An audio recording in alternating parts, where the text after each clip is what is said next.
여러분, 오늘 칼빈주의, 이 책이죠. 칼빈주의, 조엘 비케의 칼빈주의. 오늘은 페이지는 105페이지입니다. 105페이지. 인간의 전적 타락이라는 주제로 말씀을 드릴 거예요.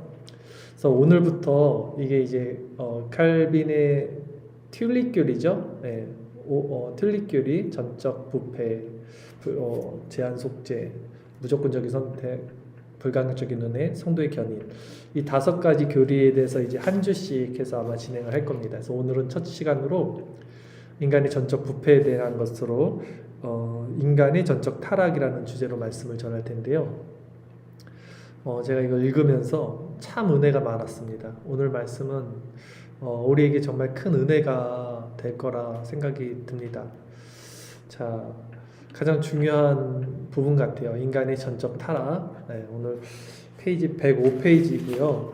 내용이 길지만 제가 한번 읽으면서 여러분들과 함께 은혜를 나누고자 합니다. 인간의 전적 타락 105페이지입니다.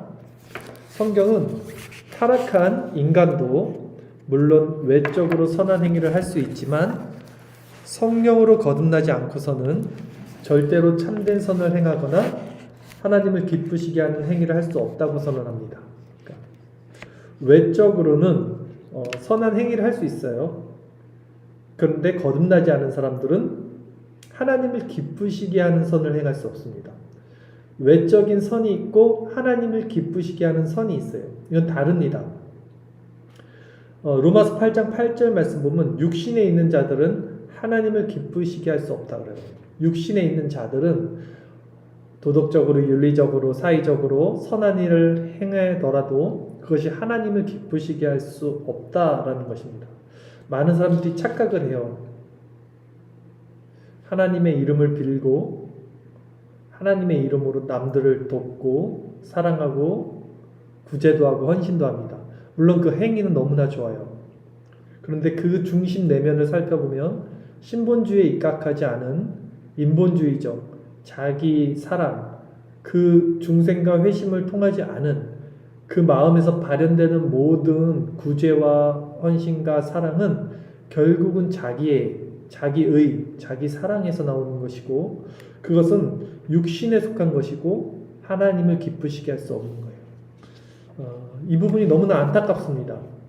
세상 가운데서 선을 행하시는 분들을 보고 또 교회 안에 있으면서 이 기독교적 어떤 정신으로 남들을 돕고 이렇게 살아가시는 분들 모습을 보면서도 이런 부분이 정말 깨지지 않는 것들을 보면 너무나 안타까워요. 자, 유일하게 참된 관점인 하나님의 관점에서 볼 때, 그러니까 관점이 제일 중요한 건데 유일하게 참된 관점이라 그래요. 오늘 조엘 비키는 유일하게 참된 관점은 하나님의 관점이에요. 인간의 관점이 절대 아닙니다. 유일하게 참된 관점이 무엇인지를 우리는 알아야 되는 거죠. 이 하나님의 관점에서 볼 때 자연인은 생각과 말과 행실에 있어서 선을 행할 능력도 도무지 없으며 따라서 자신의 구원에 아무런 공헌도 할 수 없다. 이게 팩트예요. 이게 포인트입니다. 그러니까 많은 사람들이 여기서 착각을 해요. 벌써 자연인들은 생각과 말과 행실에 있어서 선을 행할 능력이 아무것도 없다는 거예요. 0.01%도 없다는 것입니다. 따라서 자신의 구원에도 아무런 공헌도 할 수 없다. 그런 자들이 어떻게 구제와 선행과 남을 돕는 일들을 행할 수 있겠어요? 칼빈주의자들은 전적 타락에 대해 말하면서 우리가 우리의 원죄와 자범죄로 인해서 하나님 앞에서 지옥에 가야 마땅할 죄가와 부패를 가지고 있다고 고백합니다. 우리는 이 죄가와 오염을 지울 수가 없고 하나님의 은총을 얻기 위해 아무런 공헌도 할 수 없습니다. 아무런 공헌도 할 수 없어요. 이 은총을 받기 위해 우리가 할 수 있는 것이 아무것도 없다는 것입니다. 이러한 진리를 온전히 이해하려면 먼저 성경이 인간의 전적 타락에 대해서 교훈하는 핵심 요점을 반드시 이해해야 합니다. 첫 번째는 뭐냐면 표준에서 이탈한 죄악이라고 하는데 전적 타락은 죄와 때려야 뗄 수 없는 관계에 있어요. 그러니까 전적 타락은 죄와 불가분, 떨어질 수 없는 관계에 있다는 것입니다. 전적 타락이란 말은 뭐냐면 죄로 말미암아 발생하는 피할 수 없는 결과예요. 전적 타락은. 또한 죄는 우리의 전적 타락으로 인해서 발생하는 피할 수 없는 결과예요. 전적 타락은 죄의 결과라는 것입니다. 그러므로 당신이 죄가 무엇인지를 알지 못한다면 결코 전적 타락을 이해할 수 없다는 거예요. 죄로 말미암은 결과가 전적 타락이기 때문에 죄가 무엇인지를 알지 못하면 우리가 얼마만큼 부패되어 있고 타락한 존재인지 알 수 없다는 거예요. 이거 정말 중요한 포인트입니다. 왜냐하면 알미니암주의자들은 내가 부패했고 타락했지만 전적으로 타락한 존재가 아니라고 말을 해요. 아니면 혹 나는 전적으로 타락한 존재라고 입술로는 고백하지만 그 안에서 나오는 생각이나 결국 자신의 사상은 전적으로 타락한 존재가 아닌 여지를 가지고 그것을 전제한 행동을 합니다. 그것은 결국 죄가 무엇인지를 모르는 결과예요. 남들에게 선행을 하고 구제를 하고 봉사를 하는 그 의중에, 그 중심에 아직도 내 안에 선이 있다는 여지가 있을 수 있어요. 그걸 볼 수 없습니다. 인간은. 그것은 왜냐하면 죄가 무엇인지를 아직 모르고 있다는 말이에요. 성경은 죄를 짓는 자마다 불법을 행하나니 죄는 불법이라고 말씀을 하죠. 요한일서 3장 4절 말씀이었어요. 그러므로 죄는 우리의 행위와 태도와 본성으로 하나님의 도덕법을 준수하는 일에 실패한 것이라고 할 수 있습니다. 즉 우리가 절대 하지 말아야 할 일을 행하거나 되지 말아야 할 존재가 되는 것, 우리가 반드시 해야만 하는 일을 하지 않게 되거나 우리가 되어야만 하는 존재가 되지 않는 것, 이 모두가 죄예요. 죄는 불의이며 모든 불의는 하나님을 대적하고 반대합니다. 죄는 불의인데 이 죄는 하나님을 대적하고 반대해요. 그러므로 본질적으로 죄는 하나님과 반대되는 모든 것이에요. 하나님과 반대되는 방향성을 갖고 있어요. 죄는 하나님을 무시합니다. 이것도 포인트죠. 죄를 저지를 때 우리 내면에 어떤 느낌이냐면 하나님을 대적하고 하나님을 경홀히 여기고 하나님을 만홀히 여기고 하나님을 무시하는 게 있어요. 우리가 성령에 속해 있을 때는 절대 일어날 수 없는 우리 마음의 어떤 반응인데 죄를 저지를 때는 하나님을 대적하고 무시하고요. 그런 마음이 내 안에서 그냥 자연스럽게 일어난다는 거죠. 그리고 그 하나님을 무시하는 것은 하나님의 속성과 계명과 그분의 언약을 침해하죠. 결국 즉 마틴 루터가 잘 표현했듯이 죄는 하나님을 하나님 되시게 하는 모든 일에 실패한다 라고 말해요. 죄는 하나님이 하나님 되시게 하는 모든 일에 실패한다는 것이에요. 죄는 하나님을 의로우신 보좌에서 끌어내리고 그 보좌에 사람이나 사물을 앉히려는 사악한 시도입니다. 성경은 죄에 대해서 매우 다양한 용어들을 사용하는데 개인적으로 볼 때 죄에 대한 모든 다양한 용어들은 다음과 같은 의미를 지닌다 이렇게 말해요. 첫째, 하나님께서 우리의 목표로 정하신 관역에 이르지 못하는 것이 죄예요. 하마르티아, 화살이 관역을 벗어나는 거죠. 즉 하나님의 영광을 위해 살지 않는 것. 왜냐하면 인간은 하나님의 영광을 위해서 창조받았는데 하나님의 영광을 위해서 살지 않고 자기의 쾌락과 자기의 만족을 위해서 사는 것. 이 방향성을 놓친 것이 하마르티아, 죄라는 거죠. 둘째 죄는 뭐냐면 의의 부재가 죄입니다. 의의 부재를 나타내는 것. 그러니까 하나님은 선이에요. 선의 부재는 악입니다. 하나님은 악을 창조하신 하나님은 악을 창조하신 분이 아니에요. 마니교에서 말했던 것처럼 선의 부재가 악입니다. 즉 뜨거운 물이 식어지면 차가운 물이 되듯이 하나님의 속성, 하나님의 성품, 이 선이 사라지는 것이 악이 되는 거예요. 그래서 죄라는 것은 이 의의 부재가 되는 것입니다. 불신앙적이며 불건건한 자가 되는 거예요, 결국. 그리고 세 번째 죄의 어떤 개념은 뭐냐면 하나님의 계명을 위반하는 것이죠. 율법을 위반하는 것으로 하나님께서 정하신 한계를 넘어서는 것을 의미합니다. 죄는 하나님의 율법의 테두리를 넘어서죠. 하지 말라는 걸 하지 말아야 되는데 해요. 하라는 거는 해야 되는데 하지 않습니다. 이 테두리를 넘어서는 것, 이 범주가 죄예요. 또 네 번째, 죄가와 관계하는 것, 즉 충성과 신실을 잃어버리고 올바른 길에서 이탈하는 것, 또는 하나님께서 명하신 것을 실행하지 못하는 것을 뜻합니다. 다섯째, 죄는 뭐냐면 하나님을 향한 믿음과 신뢰를 깨트리고 불순종하는 것과 거역하는 것, 또는 의식적으로 배반 행위를 하는 것. 의식적으로. 이게 더 위험한 거예요. 모르고 짓는 자범죄가 아니라 의식적으로 이것을 하나님을 하는 것. 이것이 죄의 범주에 속하는 겁니다. 또는 의식적인 배반 행위를 의미하는 거죠. 또 여섯 번째는 사람들의 마음을 하나님을 반대하는 마음으로 바꾸는 왜곡을 저지르는 것을 의미합니다. 일곱째는 특별히 하나님께 심판받을 정도로 하나님이 미워하시는 행위를 저지르는 것. 성령회방죄 같은 것. 정말 하나님이 싫어하는 것들을 고의적으로 저지르는 행위들. 이게 다 이제 죄의 범주예요. 우리의 모든 생명이 바로 이러한 목표를 놓쳤고 본성상 불경한 자가 되었습니다.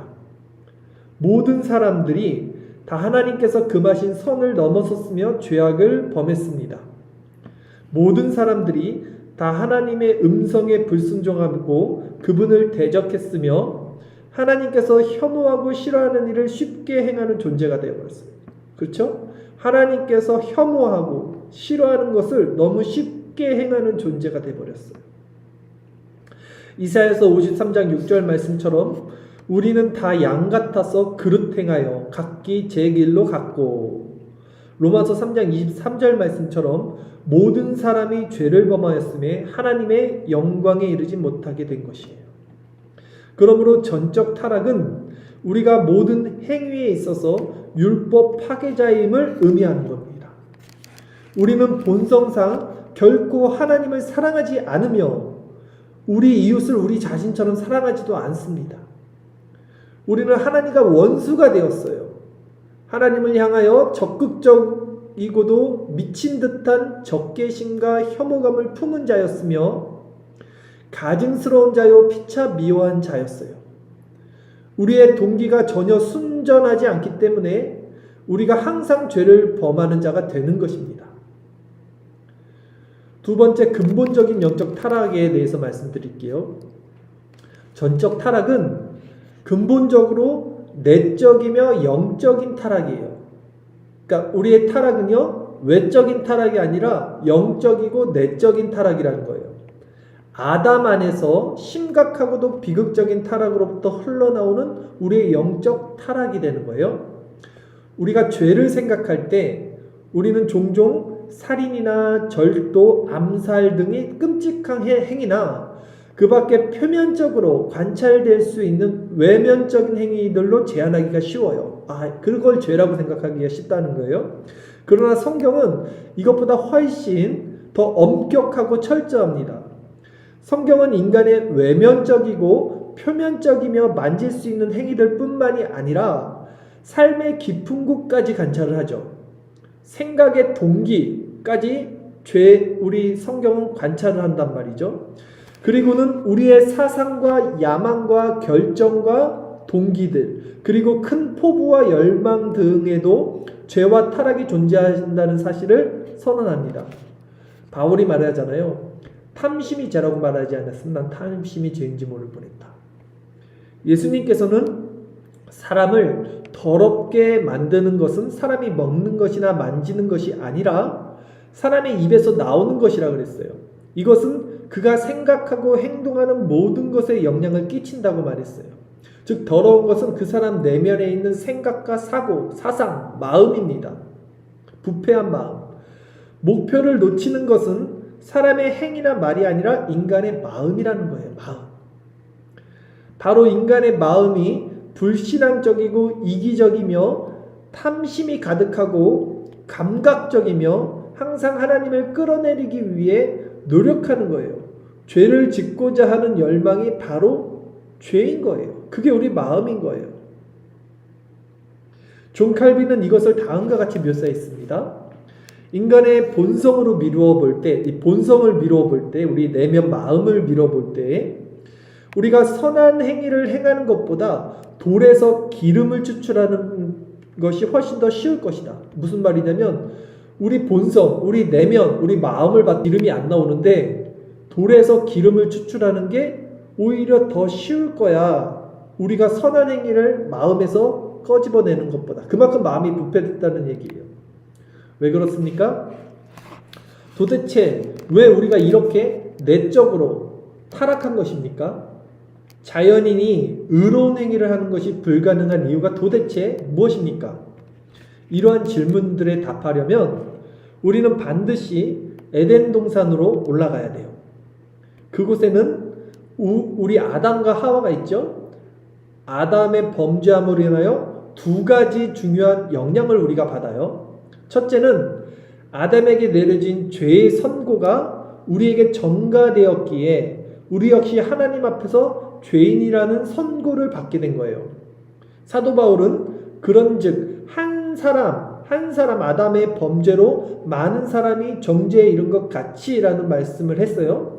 이 부분은 매우 사실적으로 묘사합니다. 그러니까 아담의 죄가 전가돼서 많은 사람들이 죄인이 됐다는 거예요. 두 번째는 뭐냐면 아담의 죄의 더러움을 유전적으로 물려받았기 때문에 하나님 앞에서 타락한 죄인이 된 거예요. 다윗이 시편 51편 5절에서 말했듯이 우리는 죄악 중에서 출생합니다. 내가 죄악 중에 출생하였으며 어머니가 죄 중에서 나를 잉타하였다라고 다윗이 말했죠. 그러므로 우리는 아담 안에서 함께 범죄한 타락을 통하여 우리의 내적인 존재가 타락했고 그로 말미암아 죄인이 되었고 더러움에 빠지게 된 거예요. 이사야 선지자는 기껏해야 우리가 자랑하는 최고의 의, 그 최고의 선, 가장 가치 있는 그 최고의 선한 행실과 의로운 행위도 거룩하신 하나님 앞에서 비춰보면 더러운 옷, 즉 넝마에 지나지 않는다고 말했어요. 이사야 64장 6절 말씀에 보면 우리가 상상하는 것보다 훨씬 더 심각하게 부패되어 있어요, 여러분. 예레미야 17장 9절은 다음과 같이 선포합니다. 만물보다 거짓되고 심히 부패한 것은 사람의 마음이라 누가 능히 이를 알리오마는. 그러니까 알미니암주의者, 복음주의권 안에 있는 사람들의 이것을 보지 못하는 거예요.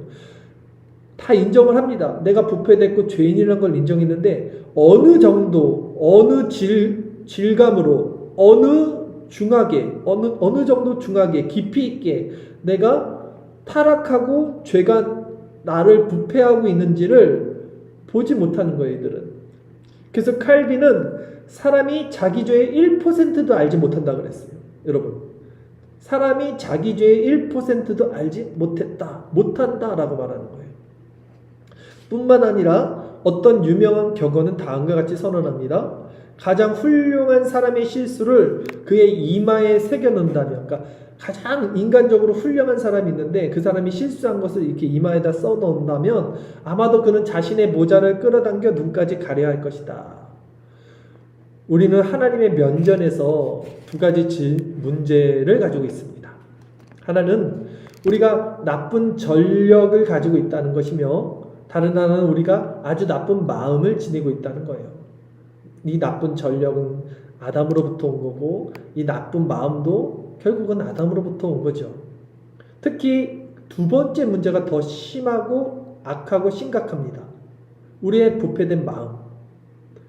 우리가 자신의 영적인 문제를 성경적인 의미로 이해한다면 우리는 이러한 상태가 실제 범죄보다 훨씬 더 심각하고도 무거운 죄임을 깨닫게 될 것입니다. 그러니까 바깥으로 외적으로 드러나는 죄보다 내적으로 감춰진 탐심이 우상숭배가 가장 큰 죄라는 거예요. 그래서 이것을 깨닫게 된다는 거예요. 왜냐하면 우리의 원죄와 나쁜 마음이라는 샘 근원으로부터 우리의 실질적인 죄들이 흘러나오기 때문입니다. 내면의 부패가 더 무서운 거예요. 우리는 외적으로 부패했기 때문이 아니라 영적으로 타락했기 때문에 죄를 범하는 거예요. 다시 한번 중요한 말. 우리는 외적으로 부패했기 때문이 아니라 영적으로 타락했기 때문에 죄를 범하는 거예요. 바로 이것이 칼빈이 모든 죄는 우리 본성의 오염이라는 일반적인 진리를 확증해 준다고 말한 이유예요. 모든 죄는 본성에서 비롯된 것입니다. 사도 바울은 자신의 타락의 깊이를 희미하게 감지하고는 어떻게 얘기했냐면 죄인 중에 내가 괴수다라고 말해요. 죄인 중에 괴수. 존 버녀는 자신의 영적인 부패를 잠시 보고서 영국에 있는 그 어떤 사람의 마음이든지 그것과 자신의 마음을 바꿀 수 있으면 좋겠다고 말했어요.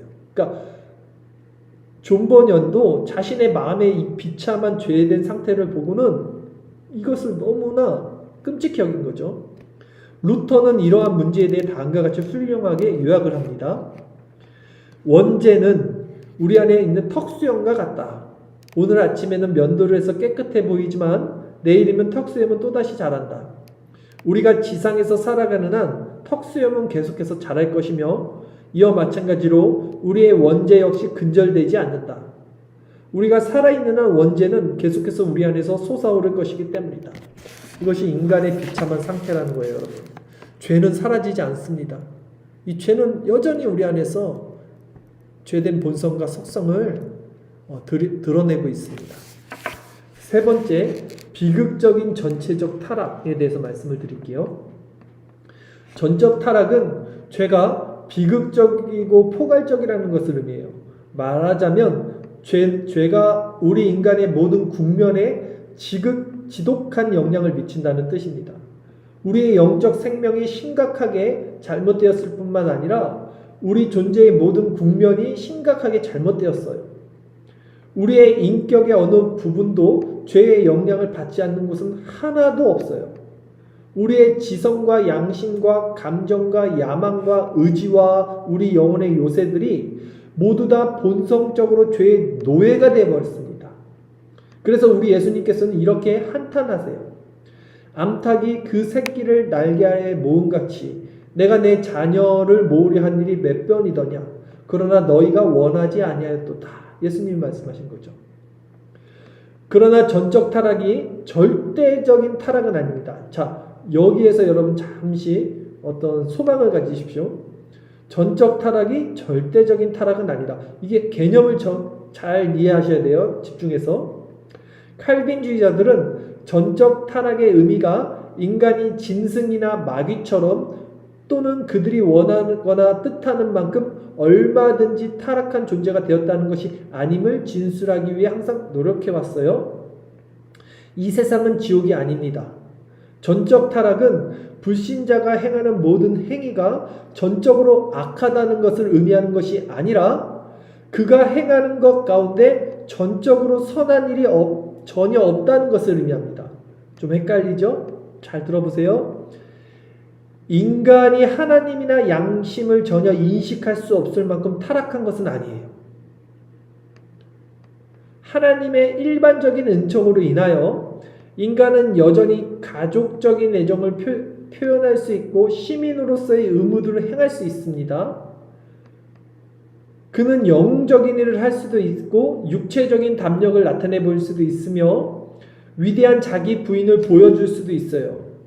그래서 알미니안주의들이 이게 판을 치는 거예요. 헷갈리는 거예요. 이런 부분에서. 그러나 그럼에도 불구하고 중요한 것은 인간은 그 본성의 모든 국면에 있어서 여전히 부패한 죄인이며 따라서 하나님 앞에서 영적으로 그 어떤 선한 행실도 수행할 능력이 없는 존재가 된 거예요. 전적 타락은 우리의 마음과 감정과 양심과 의지 또는 육체의 모든 부분이 하나님께서 엄밀히 감찰하실 때 전적으로 손상되었고 더러워졌음을 발견하신 것을 의미합니다. 구원적 은혜가 없다면 인간의 모든 국면들은 철저하게 하나님과 분리되어 적극적으로 죄를 따르게 될 거예요. 만일 성령께서 우리에게 이것을 경험적으로 가르쳐 주신다면 우리는 조나단 에드워즈의 이 고백을 이해할 수 있을 것입니다. 나의 마음을 보고 내 속에 있는 죄악을 바라보니 그것이 마치 지옥보다 훨씬 더 영원히 깊은 심연인 것처럼 보인다. 조나단 에드워즈가 자기 마음을 보고 이렇게 고백한 거예요. 이 고백이 무슨 고백인지 여러분들 아셔야 되고 이 고백이 여러분들 심령 안에서 토해내야 돼요. 이 고백이 있어야 돼요. 마틴 로이드 존스 역시 이렇게 말합니다. 인간이 자기 자신을 진정으로 보게 될 때 그는 자신이 더 이상 나쁠 수 없을 만큼 나쁘다는 것을 깨닫게 될 것입니다. 이걸 볼 수 있어야 돼요. 그래야 십자가로 여러분들이 나갈 수가 있게 되는 것입니다. 그 십자가에 자기를 못 박을 수 있는 그 어떤 마음이 생겨요. 네 번째, 노예적인 무능력에 대해서 말씀드리겠습니다. 전적 타락은 무능력을 의미합니다. 그것은 우리가 본성적으로 죄에 실제로 중독된 것을 의미합니다. 죄의 영향을 받지 않는 생각이나 말이나 행동은 없어요. 인간 삶의 다른 모든 국면도 마찬가지라는 거예요. 로마서 6장 16절은 우리가 본성적으로 죄의 종이라고 말씀을 합니다. 너희 자신을 종으로 내주어 누구에게 순종하든지 그 순종함을 받는 자의 종이 되는 줄을 너희가 알지 못하느냐. 혹은 죄의 종으로 사망에 이르고 혹은 순종의 종으로 의에 이르느니라.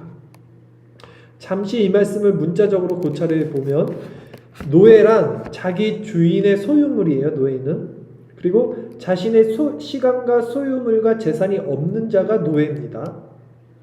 그는 단 한순간도 이 순간은 내 것입니다. 이 순간만큼은 저의 주인도 저에게 권리를 행사할 수 없습니다. 라고 말할 수 없어요. 이게 노예예요. 이게 종이라고요. 둘러스.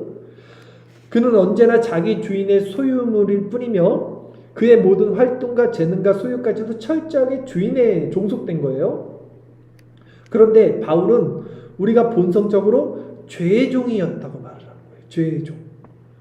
죄가 바로 여러분들의 주인이라는 거예요.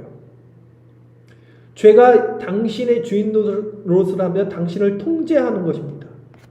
그럼에도 불구하고 죄는 언제나 당신이 자유로우며 스스로의 운명을 바꿀 수 있다는 인상을 심어줬어요. 그렇죠? 이와 같이 전적 타락은 도덕적 무능력을 수반합니다. 우리는 우리의 상태에 대해서 아무 일도 할 수 없어요. 우리는 태어날 때부터 영적으로 무기력하며 우리 자신을 구원할 능력이나 의지가 없습니다. 우리는 기독교 신앙을 인식할 수도 없고 회심하기 위해 어떤 일도 행할 능력이 없습니다. 칼빈은 우리는 성령께서 우리 안에 새로운 의지를 심어주시기 전까지는 죄를 지을 수밖에 없다라고 말했어요. 정확한 말입니다. 하나님이 먼저 우리에게 의지를 심어주셔야 돼요. 그러기 전까지는 우리는 죄를 지을 수밖에 없는 상태예요.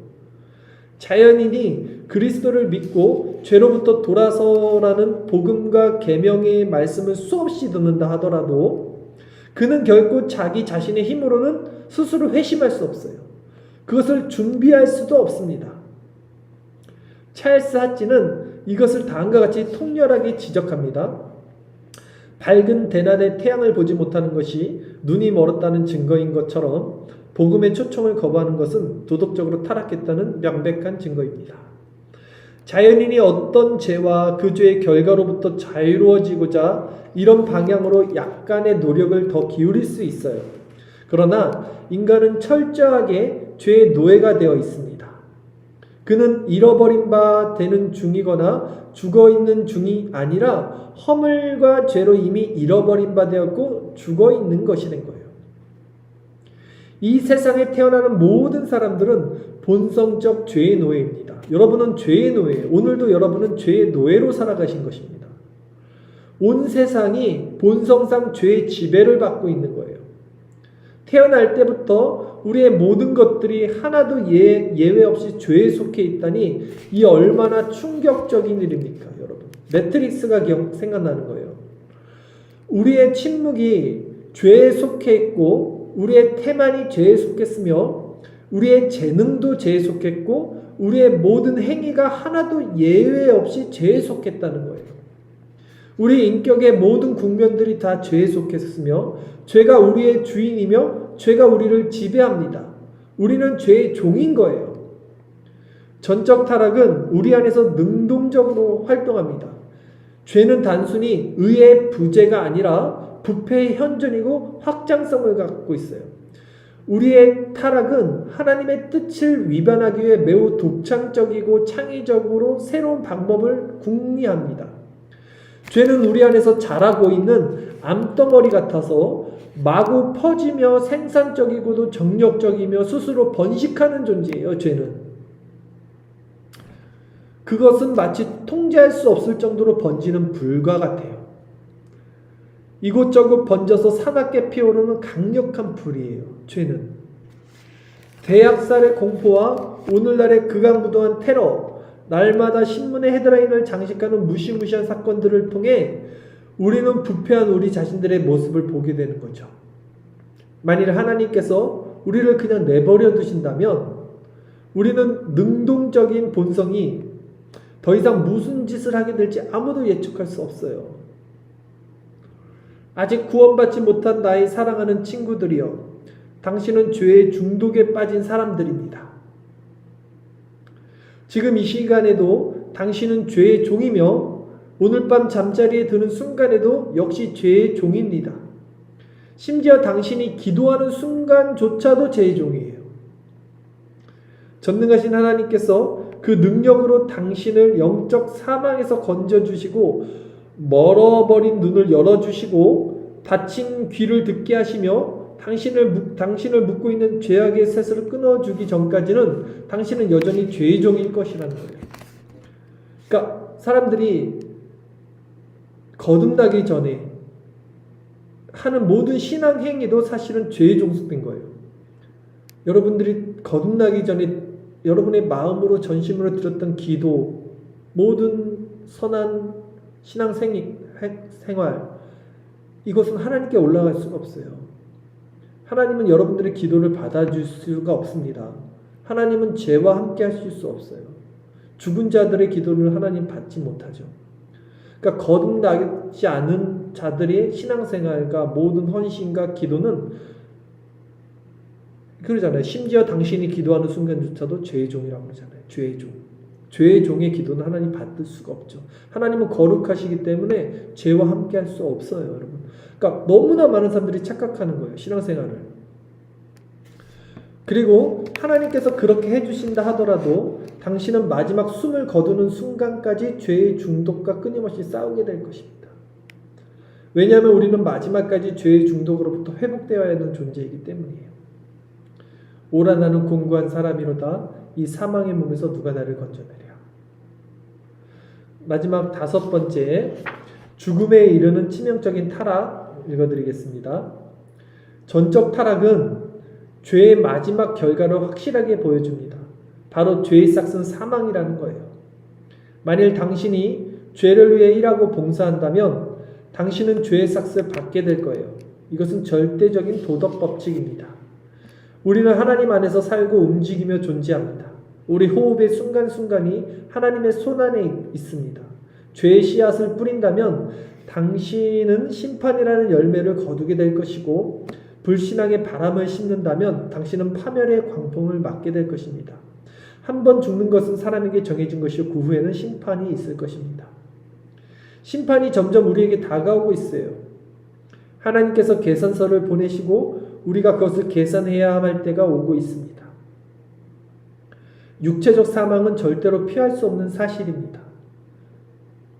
당신과 나는 하나님의 영원한 책의 사망이라는 일방적인 약속을 받은 사람들이에요. 우리 모두에게 가장 확실한 일 가운데 하나가 바로 우리의 몸과 영이 분리되는 날이 반드시 온다는 것입니다. 그러나 이것보다 더 심각한 것은 우리 영혼이 하나님으로부터 분리되는 것, 즉 영적 사망이에요. 그로 말미암아 우리는 하나님의 형상과 하나님의 교제를 상실하고 그분의 저주 아래 놓이게 됐습니다. 더 나아가 그 무엇보다도 심각한 영적 사망이 있습니다. 즉 우리의 영혼과 몸이 조금의 일반 은총도 없이 하나님으로부터 영원히 분리되는 사망이 있는 것이에요. 영적 사망은 지옥이죠. 지옥은 엄숙하고도 심각한 실제입니다. 요한계시록에서 지옥에 대해서 이렇게 말합니다. 불과 유황으로 타는 못에 던져지리니 이것이 둘째 사망이니라. 불과 유황으로 타는 것. 지옥은 우주 가운데 있는 죄악의 소굴이에요. 지옥은 어느 한날 하나님께서 세상의 찌꺼기들을 모아 당신의 온전한 진노를 영원토록 나타내시며, 하나님의 공의죠. 벌레 한 마리도 타죽지 않고 거짓 선지자들이 가득하며 용과 짐승이 거하며, 사탄이 거한다는 거예요. 자신의 죄를 올바로 처리하지 못한 모든 사람들이 가게 될 섬뜩한 우주의 소각장입니다. 지옥은 죄의 이면에 존재하는 당연한 결과입니다. 이것은 완고한 자가 회개하지 않는 자와 궁극적으로 불순종하는 자들을 향한 하나님의 반응이죠. 타락과 오염은 파멸의 전조입니다. 지옥이야말로 회개하지 않는 완고한 자의 죄와 전적 타락을 향한 하나님의 최종적인 생각입니다. 칼빈주의는 죄와 전적 타락의 죄성에 대해 교훈합니다. 그런데 칼빈주의는 죄와 타락이 변칙적이고도 예외적인 것이라고 선언합니다. 최종적으로 분석해 볼 때 죄는 모든 이성과 논리를 초월합니다. 죄는 더 이상 극악하고 비열하게 묘사될 수 없는 극입니다. 죄와 타락은 영적 어리석음과 미친 짓의 절정입니다. 다시 한번 읽어드릴게요. 죄와 타락은요, 영적 어리석음과 미친 짓의 절정이라는 거예요. 이런 우리 죄와 타락의 심각성은 우리에게 하나님의 구원을 위한 복음적 방법이 반드시 필요하다는 것을 일깨워주는 거예요. 우리는 반드시 주님의 은혜가 필요하다는 거예요. 그래서 칼빈주의는 우리를 겸손하게 하고 하나님을 높이는 거예요. 이에 대하여 이안 해밀턴이라는 사람은 다음과 같이 결론을 내립니다. 이제 마지막이에요. 칼빈주의는 인간의 마음속에 잔존하는 교만에 도전합니다. 우리는 자연적으로 그리고 본성적으로 구원을 위해 우리 자신이 공헌할 수 있도록 허용하는 알미니안주의를 더 편하게 느낍니다. 그러나 우리는 우리의 전적 무능력이라는 진리에 직면할 때 매우 깊이 겸손해집니다. 이것은 존 칼빈이 제네바에서 만든 개념이 아니라 하나님의 말씀 자체, 즉 진리입니다.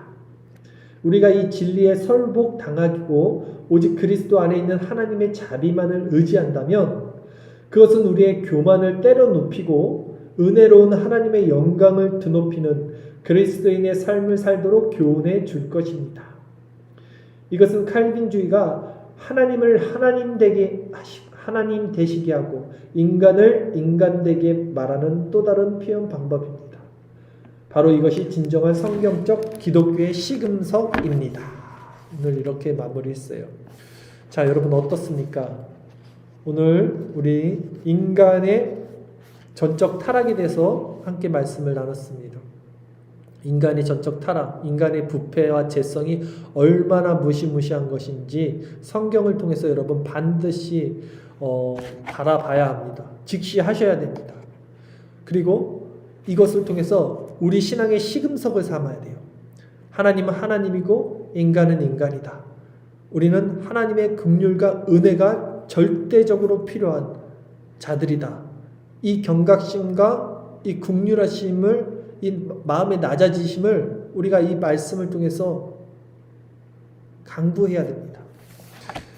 그럴 때 하나님께서 그 겸비된 심령, 낮아진 심령 가운데 그리스도의 십자가의 은혜에 그 말씀의 계시를 비춰주시고 그 은혜가 얼마나 깊고 풍성한지를 깨달아 알게 해주실 것입니다. 이 시간 우리 한번 같이 한 10분 정도 기도할 때 정말 여러분 안에 선한 것이 무엇이 있습니까? 그 선한 것이 없는 그 상태로 하나님을 대적하는 것이라면 그 결과는 어떻겠습니까? 우리에게 주어진 시간이 다가기 전에 반드시 여러분 스스로의 모습을 말씀을 빗대어 비추어서 바라보시고 여러분이 얼마나 부패했고 타락하고 본성적으로 하나님을 대적하는 죄인이고 악인이고 여러분의 의가 얼마나 더럽고 추악한지를 이 시간 말씀을 통해 깨달았다면 회개하십시오. 하나님 앞에 깊이 깊이 낮은 심정으로 떨어지고 그리스도의 은혜만을 구하는 저와 여러분 됐으면 좋겠습니다.